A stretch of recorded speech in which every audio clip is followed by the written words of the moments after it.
Most people think McDonald's makes its money selling burgers.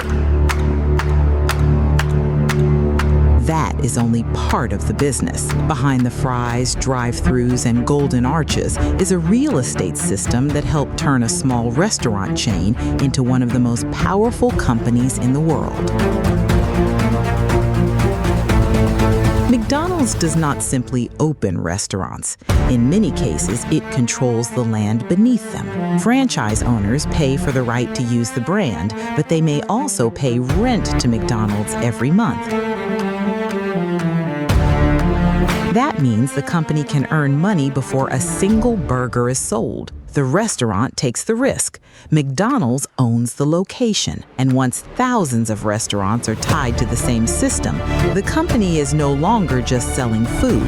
It is collecting rent from a global network of businesses that depend on its name, its supply chain, and its property.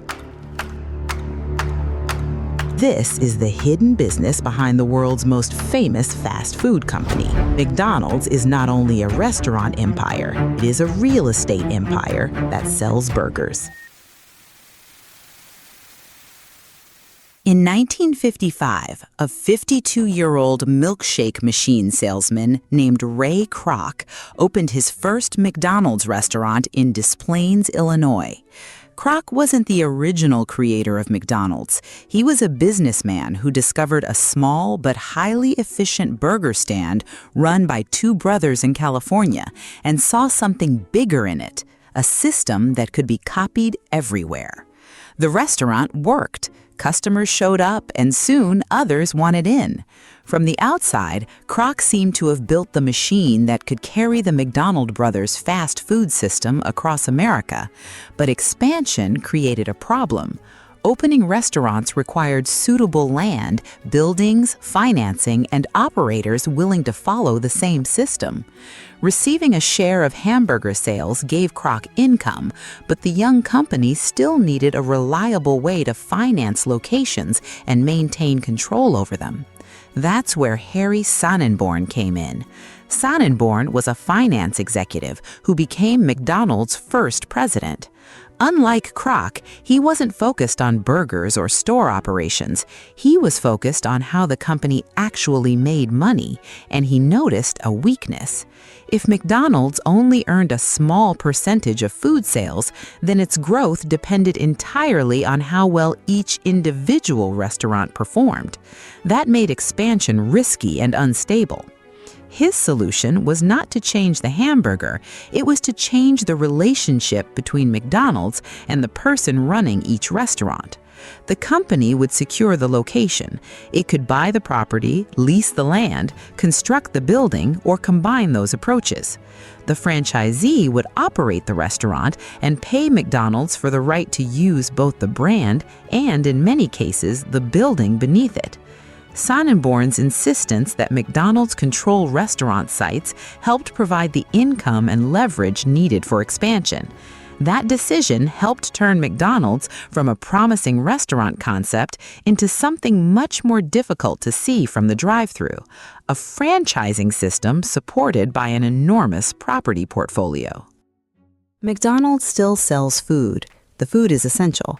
Without customers buying Big Macs, fries, and coffee, none of the other pieces work. But the corporation behind the counter earns much of its money differently from the person serving your order. At the end of 2025, there were 45,356 McDonald's restaurants around the world. Roughly 95% were franchised. Most of those restaurants were therefore not operated day-to-day by McDonald's Corporation. They were run by franchisees and licensed partners using the company's name, products, and operating system. There are several versions of that arrangement, and they should not be confused. In developmental license and affiliate markets, the local partner is generally responsible for providing the capital, including the real estate interest. Under McDonald's conventional franchise model, however, the company generally owns the land and building or secures a long-term lease for them. The franchisee normally pays for equipment, signs, seating, and decor. They hire workers, manage the restaurant, make certain local pricing and marketing decisions, and carry the pressure of keeping the location profitable. They also pay McDonald's continuing royalties and rent. That rent is not always a simple, fixed monthly number. McDonald's says conventional franchise agreements generally require rent and royalties based on a percentage of sales with minimum rent payments. When the restaurant sells more food, the payments to McDonald's can rise with it. If sales weaken, the minimum rent still provides a floor. The scale becomes visible in McDonald's financial statements. In 2025, the company recorded approximately $16.5 billion in revenue from franchised restaurants. About $10.4 billion of that was classified as rent. Royalties contributed another $6 billion, with a much smaller amount coming from initial fees. Rent, therefore, represented roughly 63% of McDonald's franchised revenue that year. That does not mean McDonald's made $10.4 billion in pure real estate profit. The company also pays occupancy costs, including rent on locations where it leases rather than owns the property, together with depreciation and other expenses. The distinction matters because the popular version of this story often treats revenue as profit and assumes McDonald's owns every restaurant site outright. It does not. McDonald's is both a major property owner and a major tenant. In some places, it owns the land and building. In others, it leases the land and owns the building. It may also lease both. What remains consistent in a conventional franchise is that McDonald's normally secures the long-term property interest and then places the restaurant operator inside that structure. This gives McDonald's two forms of income from one location. The franchisee pays for access to the McDonald's system through royalties. They also pay for occupancy through rent. The restaurant operator takes responsibility for most of the daily operation, while McDonald's receives revenue tied to the restaurant's sales. The difference becomes clearer when company-operated restaurants are compared with franchised ones. McDonald's recorded approximately $9.7 billion in sales from restaurants it operated itself in 2025. But those locations required McDonald's to pay directly for food, packaging, restaurant payroll, employee benefits, and other operating expenses. Its franchised restaurants produced approximately $13.9 billion in restaurant margin, compared with about $1.4 billion from company-operated restaurant margin. McDonald's reported that franchised operations generated approximately 90% of its restaurant margin dollars. This is why describing McDonald's as merely a chain of burger restaurants misses the structure. Most restaurants carry the logo without placing the full cost and complexity of daily restaurant operations on the corporation. The property also gives McDonald's control. A conventional franchise arrangement generally lasts 20 years. During that period, the operator receives the right to run the restaurant using the McDonald's system and, in most cases, to use the restaurant facility. At the end of the term, McDonald's maintains control of the underlying real estate and building. The company can make a new agreement with the same franchisee, choose a different operator, or close the restaurant. Consider what that means for a franchisee. They may spend years building a staff, learning the local market, developing customers, and investing in equipment. They operate a real business and can benefit when it succeeds. But owning that business is not the same as owning the land, the building, or a permanent right to continue using the McDonald's name.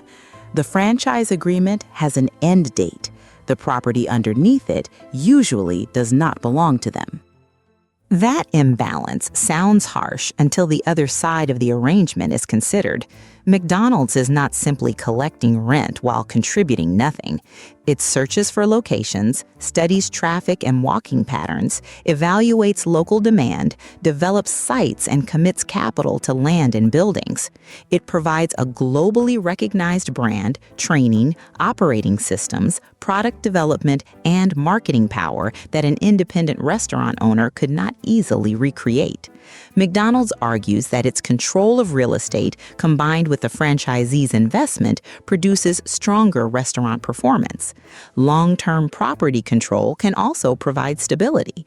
A successful location is less vulnerable to suddenly disappearing because an outside landlord refuses to renew a short lease.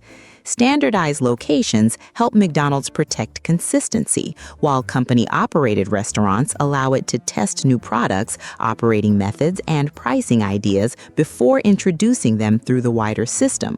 For the franchisee, the bargain is access. They receive a proven system and a location selected with McDonald's resources. In exchange, they accept rules, recurring payments, and limits on their independence. For McDonald's, the bargain is leverage. Someone else invests money and labor into operating the restaurant, while the corporation keeps influence over the brand, the system, and often the property. When the restaurant performs well, rent and royalty payments can rise with sales. If the operator leaves at the end of the agreement, the location can remain inside the McDonald's system under someone else. Harry Sonneborn's insight was not that hamburgers were irrelevant. It was that hamburgers could support something more stable. Food sales change with customer tastes, competition, and economic pressure. A structure built around long leases, minimum rent, percentage rent, and recurring royalties turns thousands of individual restaurant sales into comparatively predictable payments to the corporation. McDonald's itself says its heavily franchised model is designed to produce stable and predictable revenue tied largely to franchisee sales. That structure is now visible on the company's balance sheet. At the end of 2025, McDonald's reported $28.2 billion in net property and equipment. Approximately $22.8 billion of property and equipment was connected to franchise arrangements, including $7.1 billion recorded as land. The golden arches attract the customers, but control of the location helps protect the system. So, is McDonald's secretly a real estate company? Not exactly. A real estate company could own buildings without convincing millions of people to stop for lunch. McDonald's property is valuable because its restaurants generate sales, and its restaurants benefit from locations selected and controlled by McDonald's. The more accurate answer is that McDonald's built a restaurant empire in which the food, the franchise agreement, and the real estate are designed to strengthen one another. The franchisee runs the restaurant. Customers fund the system one order at a time.